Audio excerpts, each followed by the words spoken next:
রাসূলুল্লাহ সাল্লাল্লাহু আলাইহি ওয়াসাল্লাম তার উম্মতের জন্য এভাবে বেছে বেছে ইবাদত বন্দেগী নিয়ে আসলেন যেখানে ডিসকাউন্ট পাওয়া যায়।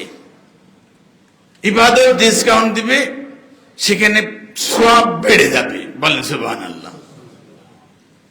ইবাদত ডিসকাউন্ট দিয়ে দিবে, বেছে বেছে এই উম্মতের জন্য নিয়ে আসলেন।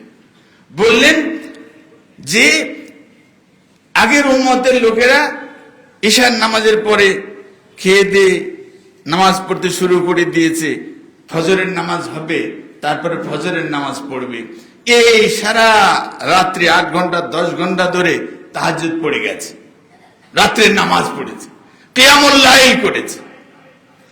কিন্তু আমার এই উম্মতের লোকেরা আমার কথা মান্য করার জন্য, আমার হাদিসকে অনুসরণ করার জন্য, আমার জিন্দেগিকে ফলো করার জন্য যদি ঈশার নামাজ জামাতে পড়ে নিতে পারে, এরপরে সে ঘুমিয়ে গেল, কি করলো না করলো, কিন্তু ফজরের আজান হওয়ার পরে ফজরের নামাজটা যদি জামাতে এসে পড়তে পারে, তাহলে রাসূল সাল্লাল্লাহু আলাইহি ওয়াসাল্লাম বলতে আমার এই উম্মতের জন্য পুরো রাত্রি অন্য উম্মতের মানুষেরা নামাজ পড়ে কিয়ামুল লাইল করে তাহাজ্জুদ পড়ে যত সব কামাই করেছে, আমার এই উম্মতের জন্য তত পরিমাণ সব আল্লাহ রাব্বুল আলামিন তাকে দিয়ে দিবেন।